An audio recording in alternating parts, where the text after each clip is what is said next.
Aún parecen respirarse los ecos moriscos en este recóndito paraje de la montaña alicantina. Indisolublemente ligado al mítico Mohammad Abu Abdallah, conocido por Al-Azraq, el de los ojos azules, Vall d'Alcalá es el municipio situado más al interior de la Marina Alta. Aquí, en 1254, el caudillo moro fue vencido y desterrado por el rey Jaime I. Quizá alguno de los olivos centenarios que moran en el valle fueran testigos mudos de aquellas batallas. Pero las ansias de Al-Azraq por reconquistar Vall d'Alcalá, su particular alhambra de esencia mediterránea, le llevaron, años más tarde, a ser nuevamente derrotado y a perder la vida en el intento.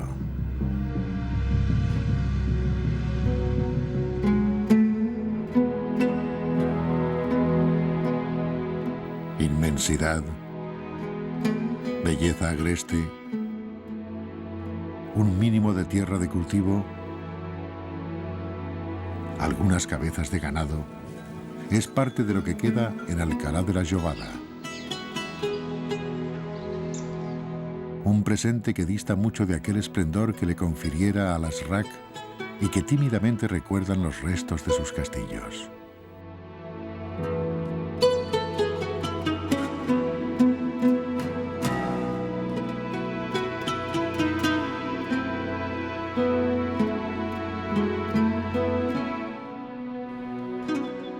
En Tollos, el pueblo con menos habitantes del Comtat y de toda la provincia de Alicante, encontramos un gran contraste entre dos formas de concebir el mundo rural.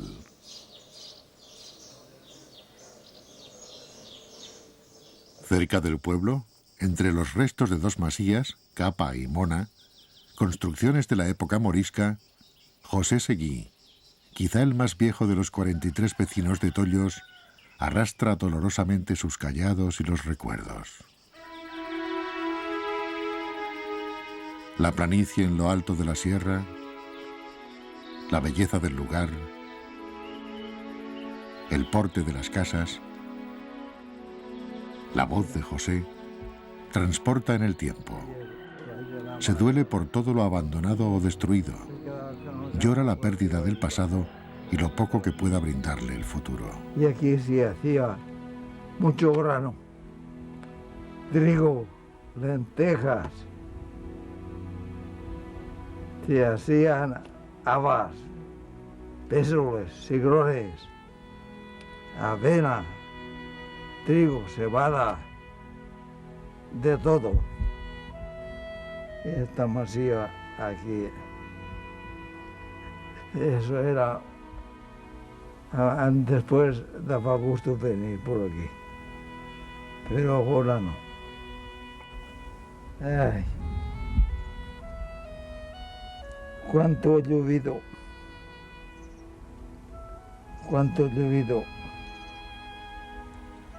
de aquel entonces ahora.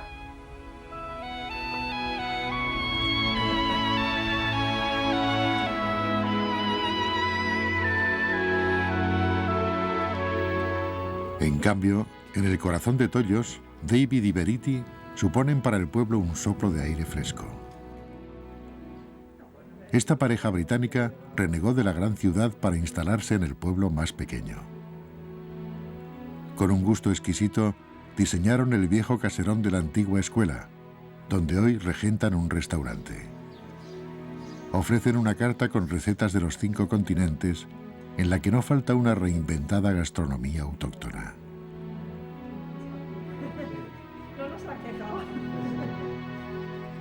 El dios del abandono, el mismo que suponía la tristeza del viejo José, encuentra un fuerte enemigo en esta familia. Uno de sus hijos, nacido aquí, forjó hace años una magnífica idea para avanzar sin romper ni retroceder. El joven sueña en montar una asesoría para instruir a los nuevos propietarios en materia agrícola. Cree en un desarrollo que no altere las raíces de la montaña y que auspicie un futuro labrado con inteligencia, con sentido común. En dirección a Gorga y muy cercano a Tollos se halla Benimassot, pueblo de origen musulmán orientado a la Solana, en las faldas de la Sierra de Almudaina. El nombre de esta pintoresca población proviene de los vocablos Ban Maasut, de la familia de Masud o Masot, ya que está confirmada la existencia de este apellido árabe.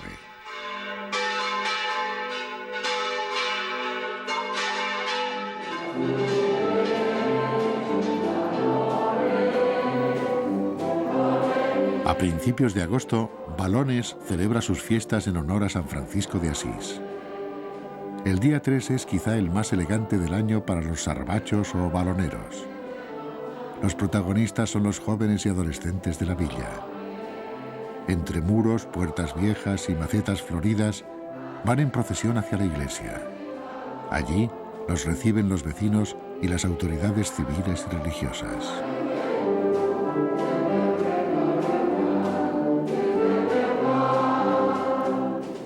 Después de la misa, los sarbachos entonan el himno a San Francesc y desfilan hacia los espacios más abiertos del pueblo.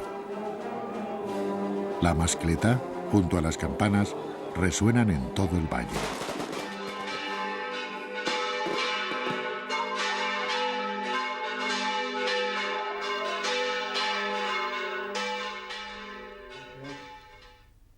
Olleta de músic, payoques farcides, cordero lechal, calabaza al oporto, todo delicioso. Pero lo más suculento es encontrar en Millena, uno de los pueblos más alejados del eje viario, a un profesional de la talla de Juan Camarasa. Juan tuvo en sus manos uno de los mejores restaurantes de Alcoy, concurrido y famoso por sus platos, pero también acabó decantándose por la hondura de lo pequeño. Milleneta es un pueblo chico, inmerso en la manzanilla, el tomillo y los 1000 aromas de las sierras alicantinas. Mientras en la sobremesa, como viejos amigos, charlamos y nos fotografiamos para el recuerdo, el tiempo pasa en paz. Y comprendemos por qué Juan, como David y Verity, optaron por este contraste de olmo centenario y progresiva despoblación. Quizá en la plaza musulmana de Millena, en los restos de la torre islámica que domina el valle, Juan haya encontrado un motivo: la suficiente tierra de por medio y el rigor de lo auténtico. La distancia con un mundo desnaturalizado que exigía su equilibrio. La actual población de Gorga nació como alquería musulmana, aunque su topónimo, Pozo en el Agua, es de origen mozárabe. En las tierras llanas de esta encrucijada de caminos se cultivan almendros, olivos y melocotones.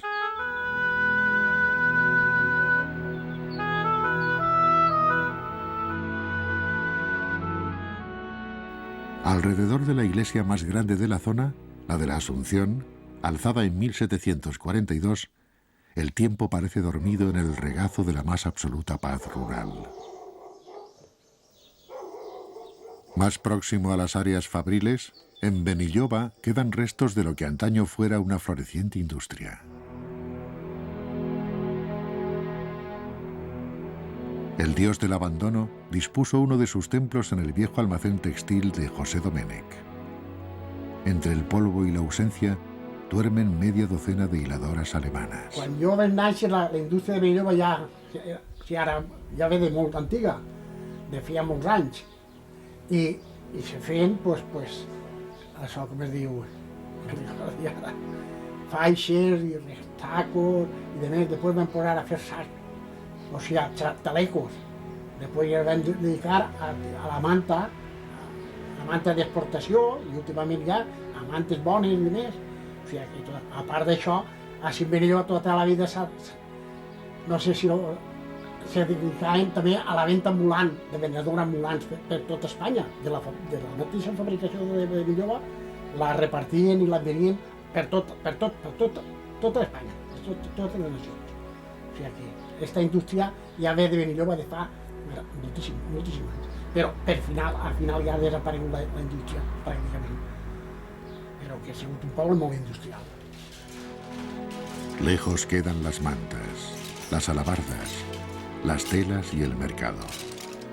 Hoy, las máquinas fantasmas la luz filtrada por los vidrios opacos, los calendarios carcomidos y congelados quién sabe cuándo, evocan el sonido monótono del hilado. La competencia, la tecnología y la guerra de precios precipitaron el polvo en el almacén de José y relegaron su pasado, sus máquinas, a una única posibilidad: un rincón en algún museo de arqueología industrial. Cada 13 de diciembre, el sol, en uno de sus trazados más bajos, atraviesa el ojo de Santa Lucía y da en cierta parte del pueblo. Las jóvenes que no quedan preñadas y reciben ese día el rayo solar en sus carnes se fertilizan con la luz divina. Penáguila, o la Peña del Águila, en la comarca del Alcoyá, donde las huestes de Alas-Rac corrieron la misma suerte que en las poblaciones cercanas, almacena en sus rocas las leyendas, en su monte los verdes escondites para el jabalí y entre sus gentes una secular sabiduría. Las formas de curar, los ritos, unas fórmulas de transmisión casi secretas, de maestras a aprendices, se practican detrás de cada puerta. En casa de Maruja asistimos a un rito de desempachamiento. Con su cinta de medir, coloca a la paciente frente a ella y recita las palabras mágicas, las veces necesarias, hasta que la enferma consigue el remedio divino. Per res, això de medir és una cosa que alguns creuen, altres no creuen, però és una cosa que no fa mal a ningú, perquè les paraules que es diuen és tot de la Mare de Déu i el Nostre Senyor. I això ja són dels nostres pares, els nostres abuelos, i així en este poblet, en Penàguila, la majoria té fe, perquè quasi tot el personal sap medir, i és una cosa que ve una mare en una xiqueta: ai, per favor, Maruja, vols medir-la? Pues sí, per què no? D'aquella se'n va a l'altra casa, però jo no ho he de saber, que se'n va a l'altra veïna, que sap medir, i la medix, i es posen bé. Siga la fe, siga el que és, no ho sabem. Ara, això dels homes, a molts no us agrada. Un de tants és el meu home. El meu home diu que es va medir en la mili y punto. Y así Pero en esta tierra profunda, a medio camino entre la medicina y la magia, el ocultismo atávico se sublima el 17 de agosto. Cuenta la historia que antaño las hogueras ardían durante toda una semana. Hoy, las peñas han tomado el testigo de las familias nobles, quienes muchas décadas atrás se encargaban de este fuego ritual.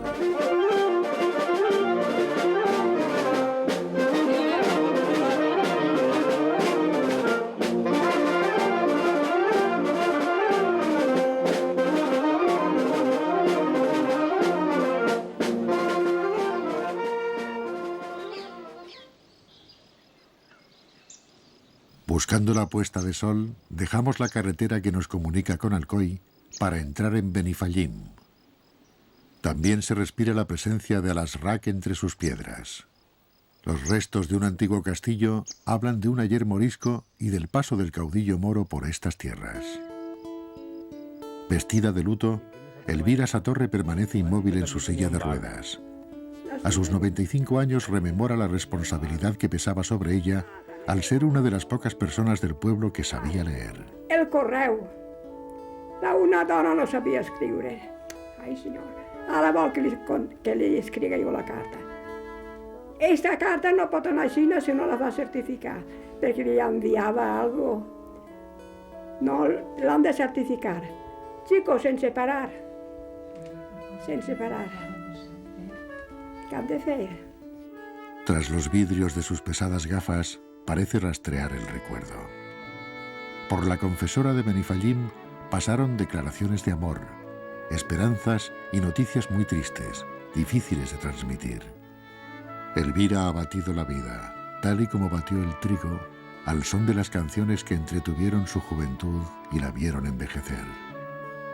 Ella es quizá el mejor testigo del por qué y cómo se vivió durante tantos siglos en estos pueblos. 3 sierras abrigan a la Torre de les Masanes, en el extremo norte de la comarca del Alacantí. Pese a que en sus campos se cultiva la manzana, no proviene de aquí su topónimo. La Torre Mayor o de la Costa da cuenta de los primeros asentamientos islámicos, mientras que Massanes significa posada al lado del camino en la cuesta que sube a la montaña. La procesión en honor a San Gregorio forma parte de la más pura tradición torruana. El agua, pasada por la reliquia del santo, fue capaz de vencer una plaga de langosta que asoló los campos en 1658. Pero los actos religiosos en honor al santo no desmerecen la explosión popular ni el rito del Pave Neit, en el que la clavariesa, soltera y virgen, queda consagrada como mujer en medio de una manifestación ancestral amasada con levadura de siglos. La moza, elegida por los festeros de cada año, se convierte en el centro indiscutible de atención.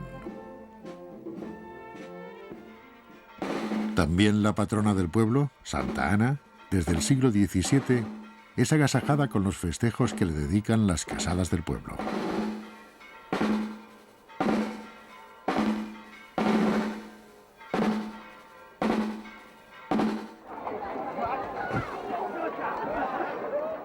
El agua está íntimamente ligada al origen de la Torre de les Massanes. Desde 1947, y en honor a la Mare de Déu dels Fadrins, cada 15 de agosto, la Bañá convoca a cientos de personas alrededor de la fuente para dar lugar a una incruenta guerra de agua.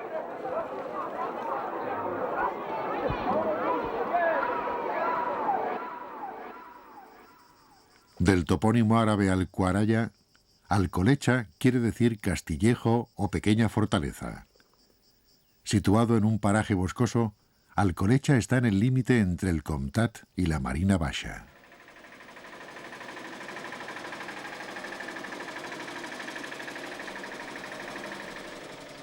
La casona de los señores del lugar, los marqueses de Malferit, es el resto más notable de su historia, conservada con escudo de piedra y una torre cilíndrica junto a la iglesia parroquial. Muy cerca del pueblo paseamos con María Aznar.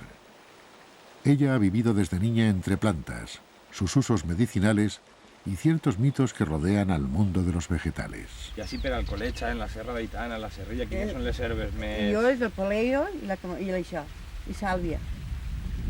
I la rompepiedra, no me'n recordava. I per a què utilitzes les herbes? La rompepiedra per a les pedres del riu, de l'esprengó. I el poleo i la sàlvia. I en Serrella no ho sé si n'hi ha més d'herbes, perquè no les conec. Això sí, la rompepiedra és l'únic que conec. No, he parlat d'altres herbes que servien per a la sang, per a baixar l'azúcar o...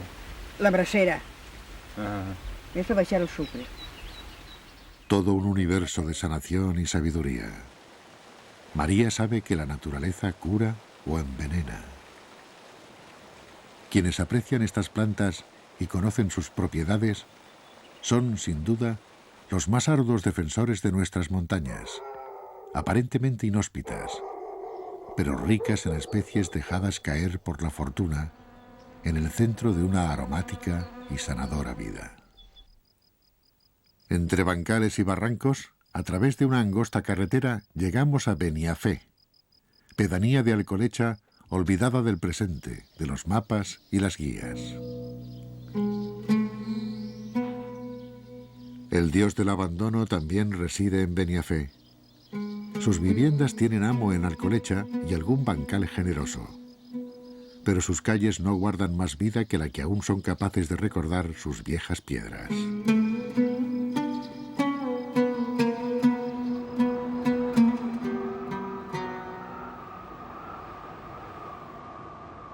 El Llebeig, la Tramuntana y el Ponent reinan en los fríos inviernos de Benasau, pueblo muy cercano a Alcolecha y de gran riqueza en aguas potables. Su topónimo proviene del nombre islámico hijo de Asap, o hijo del herborista, lo que sigue revelando la larga tradición de los habitantes de estas montañas por la cultura botánica.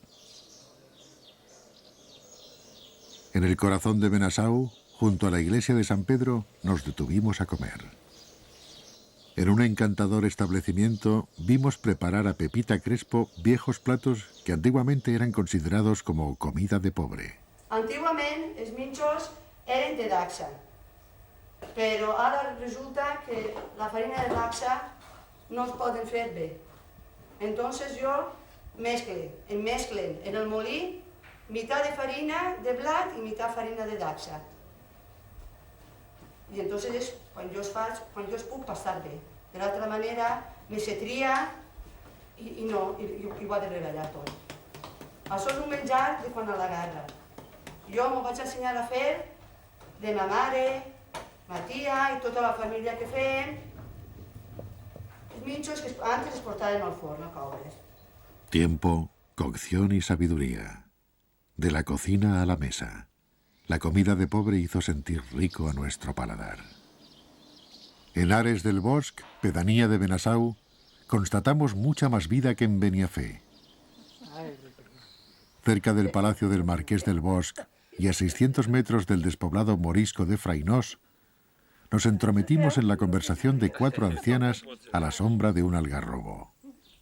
En unos minutos desfiló entre ellas todo el presente que encierra Ares. Como sucede en gran parte del mundo que vamos conociendo, Ares del Bosc multiplica sus almas en los fines de semana. Pero todo apunta a que su futuro es incierto y, en esencia, limitado al aliento de los pocos, muy pocos vecinos que allí siguen viviendo a diario. Quatretondeta se alza casi en la umbría de la Sierra Serrella y al pie dels Frares o Agulles.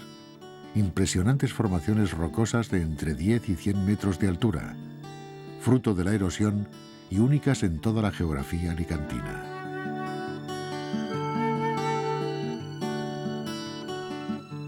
Quizá el gran encanto de Quatretondeta resida en lo abrupto de su ubicación, lo que llevó a unos ingleses a fundar el hotel Els Frares.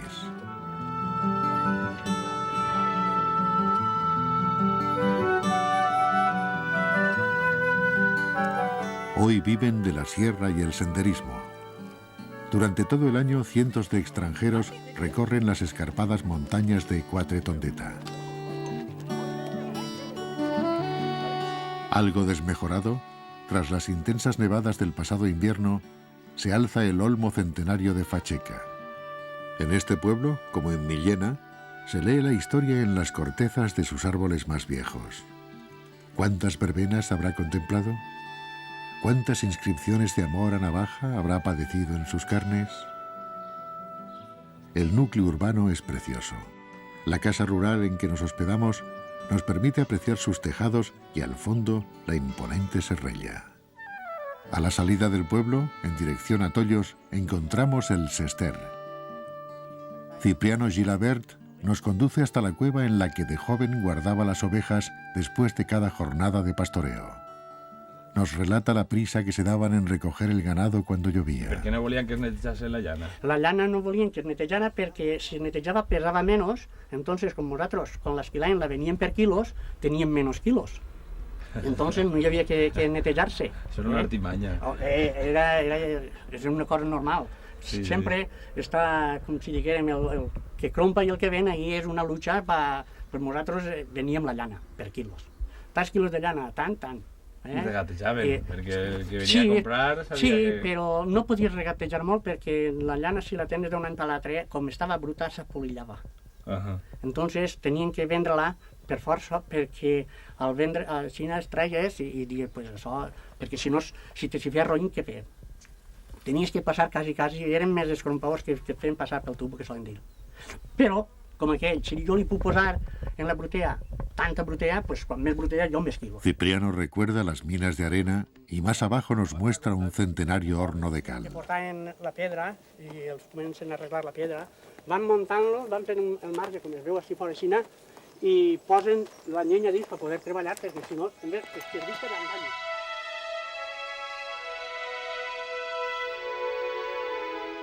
Las cortinas de baladre o adelfas son otra muestra del empleo de los recursos naturales que quizá se remonte a la presencia árabe en la zona. Emilio Sancho todavía se entretiene a la puerta de su casa confeccionando unas cortinas que, dice, son capaces de durar más de 25 años. Así, tío, antes jo era xiquet, totes les cases tenien la quartina i feien quartines d'estes. I res, mira, i és l'únic que gastaven per les mosques i per l'estiu. Això era més que res per les mosques. I antes hi havia molt d'animal, hi havia molta mosca i no hi havia persianes, ni hi havia altra classe de quartines, tot el món feia això, quartines d'estes. Hoy ya no se hacen. En la era del tropel y de la prisa, la gente prefiere comprarlas hechas, de plástico, y sustituirlas por otras nuevas cuando el sol o el tiempo las afean. Pero para Emilio, estas cortinas son auténticas llaves del pasado, fetiches del tiempo que perduran por su belleza y resistencia.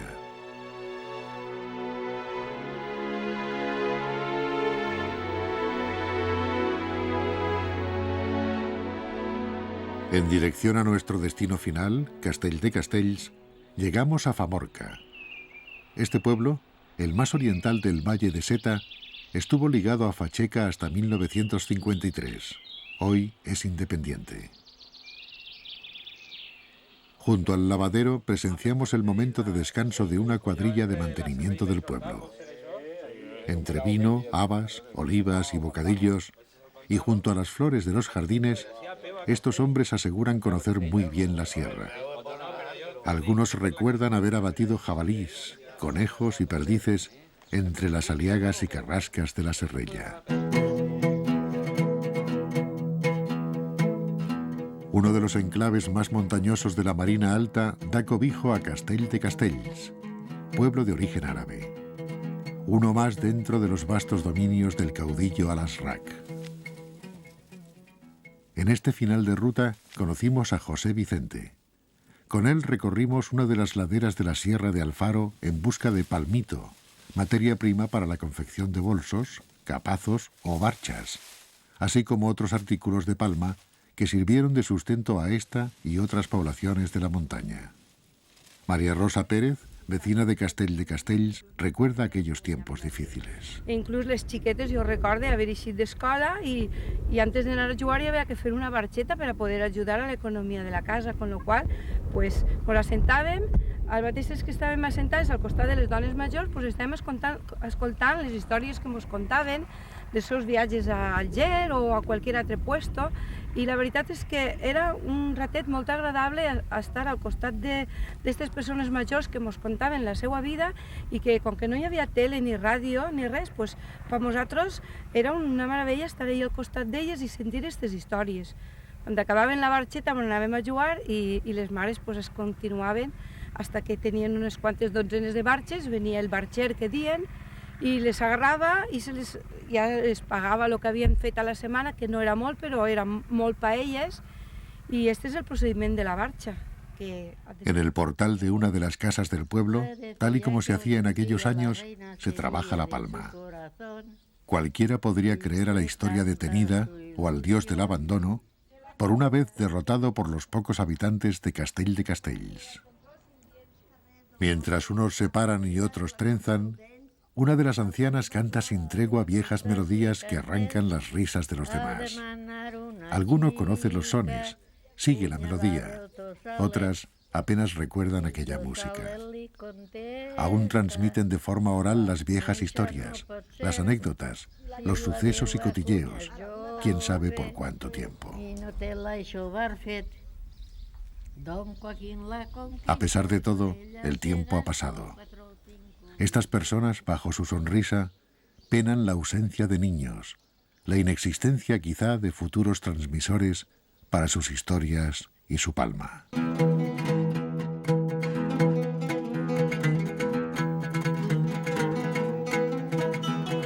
Hoy, los dominios de Alasrac. Inmensos, profundos. Los valles de Jabalí y Tomillo. Los recuerdos en un callado. Las duras montañas de Agujas. los templos del ayer. Los 1000 testigos atávicos de esta tierra dura y mágica solo gimen por la ausencia. Un viento constante, inmisericorde, parece empecinado en aventar las ascuas de la despoblación y el olvido. Queda la esperanza de que nuevos vientos sacudan las velas del futuro.